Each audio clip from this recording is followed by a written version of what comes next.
자, 이제 문제하고 이제 보실 텐데요. 암기장은 오늘 약간 줄였어요. 왜냐하면, 나중에 좀 이렇게 제가 영상으로 추가로 녹화를 할 수도 있는 부분이고 해서, 일단 암기장은 여기서 줄이고, 저희는 계속 이제 문제를 볼 거고요. 오늘은 이 문제 풀이를 하고, 그다음에 계속 제가 이제 요 반에서는 진짜 단권화 정리이기 때문에 단권화를 이제 많이 해드리려고 노력을 하는데, 우리 선생님들이 조금 이렇게 난감한 게 신이론이라든가 뭐 좀 이런 것들 난감해 하시니까 매주, 지난주에도 드렸었잖아요. 그러니까 요번 주에는 요거, 열린 답안에 좀 많이 나오는 그런 예술 언어, 요거 쪽을 정리를 했어요. 자, 그래서 이제 요것도 사실 이거 설명하려면 엄청 자세하게 하면 시간 너무 많이 걸리는데 빨리 리뷰를 해드리고요. 제가 그리고 아동복지도 지금 정리를 해놓고 일단 오늘은 안 드리고 다음 주나 이 과목에서 드릴 예정이에요. 복지는 어떻게 정리를 했냐 하면은 단행본들 있죠. 단행본들을 몇 권을 이렇게 대조해보고 각 챕터별로 짧게 착착착 정리를 했어요. 그래서 그냥 복지도 한번 좀 분위기를 파악을 하고 읽어볼 필요가 있잖아요. 그래서 그거를 몇 종류로 했는데 그래도 페이지 수가 좀 되더라고요. 단행본을 조금 정리를 해봤는데 그래서 모르는 것보다는 아는 게 나으니까 그거를 사실은 뭐 막 또 문제로 풀어보고 다 해야 머릿속에 남긴 해요. 그런데 이런 내용도 마찬가지예요. 근데 요 반은 이제 단권화 반이기 때문에 내용을 정리를 좀 하면 좀 안심이 좀 되는 것도 있잖아요. 그리고 이제 또 제가 문제를 이렇게 굴리고 저렇게 굴리면서 막 이제 풀 거기 때문에 지금 현재는 아직까지는 개인 지도반들의 문제가 훨씬 어려워요. 더구나 이제 수석반 문제 같은 경우는 사고형 문제가 많기 때문에 굉장히 어려울 거예요, 선생님들이.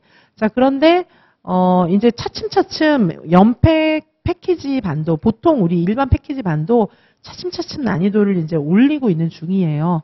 그래서 나중에 이제 실전 모의고사 보고 뭐 이런 시즌 되면 문제가 굉장히 어려울 거고, 이제 그 종강모고나 이런 것들은 우리 일반 패키지도 조금 어려운 문제들을 많이 넣을 거예요.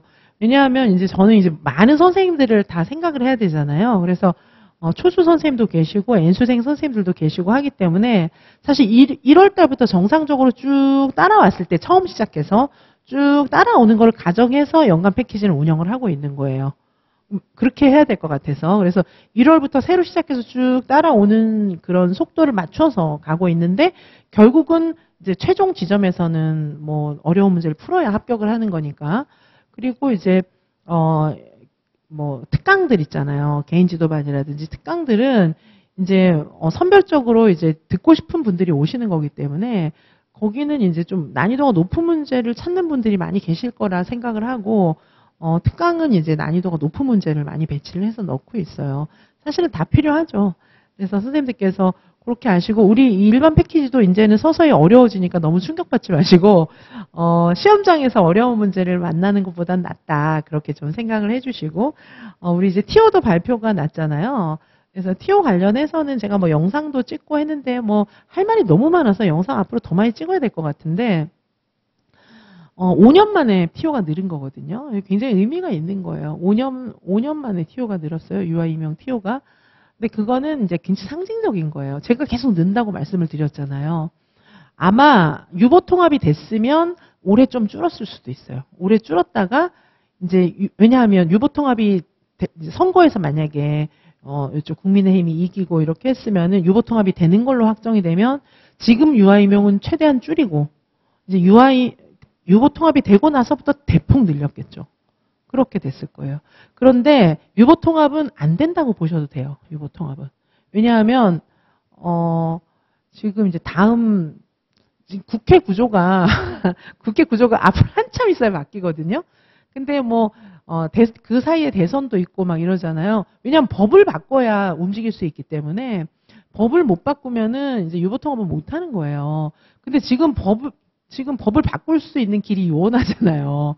왜냐하면 국힘 쪽에서 이제 그 유보 통합을 추진하고 있기 때문에 절대 못할 거예요. 못하고 이제 국회 구성이 달라졌으면 할 수 있는데 못하고 뭐 대통령 선거에서 누가 되느냐에 따라서 또 달라지겠지만은 대통령이 바뀌어도 대통령이 누가 되든 뭐 바뀌어도 국회는 그대로 유지되거든요. 한동안. 그 다음에 국회가 바뀌잖아요. 그래서 유보통합은 어느 세월에 될까 싶은 거예요. 안 될 거예요. 안 될 거예요. 한참 있어야 될 텐데. 그 대신에 이제 유치원과 어린이집을 좀 통합적으로 하려는 그런 움직임이 있겠지만은 교사의 신분에까지 영향을 미치는 유보통합은 뭐 거의 안 된다고 봐도 무방해요. 나중에나 될 수 있을 것이니까. 하지만은 이제 유보 연계 뭐 이런 것들은 계속해서 추진을 해 나가겠죠. 자, 그래서 이제 이런 상황에서는 지금 현재 이제 제가 말씀드렸지만 우리나라가 OECD 국가이고 그리고 지금 이제 출산 정책 이런 게 막 제1의 화두잖아요.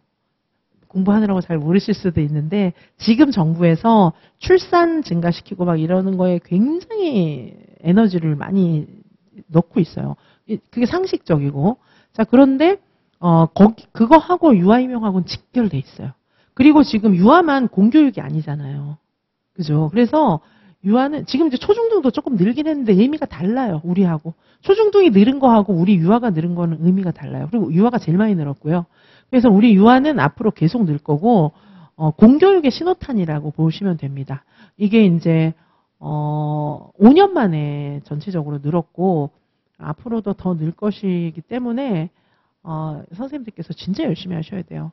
그리고 올해 이렇게 좋은 기회에 합격을 하셔야죠. 근데 지역에 따라서는 늘지 않은 지역도 있어서 굉장히 제가 마음이 아픈데 제가 너무너무 합격을 원하는 그런 선생님들이 계신 지역에 이제 티오가 너무 적은 그런 경우도 있어요.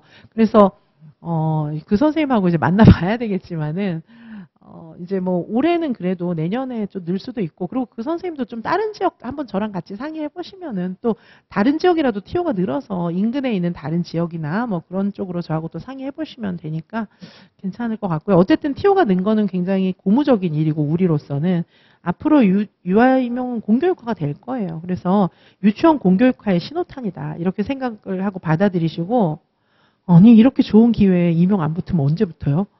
열심히 해가지고 꼭 붙어야 되고요.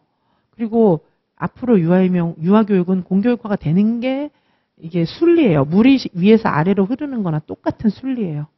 유아가 너무 중요한데 왜 OECD 국가에서 유아를 공교육화를 안 해요? 그거는 너무 이상한 거잖아요. 공교육화를 안 하면 애들이 굉장히 교육이 불평등한 교육을 받을 수밖에 없고 교육이 막 체계적으로 안 돼요.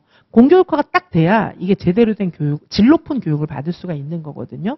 근데 유아 단계의 교육은 분명히 그렇게 될 겁니다. 자, 그래서 선생님들께서는 제 말이 맞아요. 그리고 출제 방향도 제 말이 맞아요.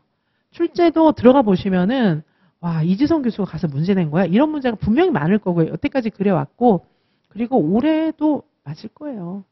이주호 교육부 장관이 장관인데 그죠? 이주호 교육부 장관이 장관인데 이주호 장관은 굉장히 이게 앞서가는 그런 창의적인 사람이에요.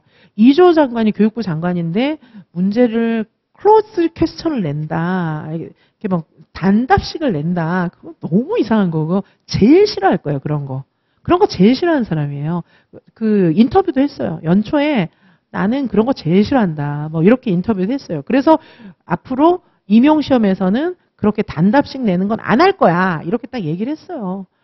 그리고 이배용 국가교육위원회 위원장이 있어요. 이화여대 교수였던 이배용 위원장도 그렇게 얘기했어요. 앞으로는 창의적인 시대다. 그래서 수능도 다 바꿀 거야. 더 창의적으로 바꿀 거야. 그렇게 얘기했거든요. 그러니까 이제 일단 가장 우리 교육의 수장인 교육부 장관, 그 다음에 이배용 국가교육위원장 다 그렇게 얘기를 했거든요. 그리고 지금 뭐 추세가 뭐 4차 산업사회에다가 AI가 날아다니는 시대에 뭘 다친 문제가 나겠습니까? 그래서 계속적으로 사고형을 요하는 문제들, 유아 중심, 놀이 중심으로 1차든 2차든 다 시험에 날 거예요. 그거를 준비시키는 건 저밖에 없는 거 아시죠? 그쵸? 그래서 지금 많은 선생님들이 이제 저밖에 없고 이제 다른 쪽은 아직 안 그러기 때문에 다수, 저는 소수 이렇잖아요. 그러면 이제 소수의 말이 맞나? 뭐 이런 의문을 가지실 수도 있을 텐데 이거는 이제 상식적으로 보시면은 판단이 나올 겁니다. 그래서 시험장에 딱 들어가 보시면은 아, 이지성 교수 말이 맞았구나. 풀어본 문제 그대로 나왔구나. 이렇게 생각하실 거예요. 그래서 제가 말씀드리는데 두 가지 말씀드려요. 하나는 유아임용은 앞으로 더 좋아진다. 그러니까 확신을 가지고 유아이명 하시라.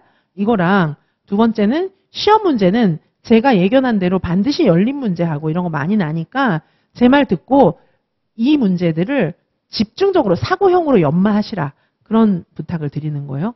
근데 이게 이제 우리 임용 시험이기 때문에 시험이다 보니까 수험은 기본적으로 암기는 하셔야 됩니다. 제가 암기하지 말라 이런 얘기는 아니에요. 암기는 하시는데 그냥 단어만 암기하고 이래서는 안 된다는 거예요. 의미를 알고 문제 유형을 암기하시라는 거. 제가 늘 강조하잖아요. 자, 유아이명은 진짜 전망이 있다. 정말 힘을 내서 하시라. 그리고 제가 출제한 게 아니고 제 이지선 유아이명에서 이야기하는 방식대로 출제가 될 테니 제 말을 듣고 이 공부에 충실하시라. 이 말씀을 드립니다. 자, 얘기하다 보니까 좀 길어져서 여기까지 끊고 다시 수업할게요. 네.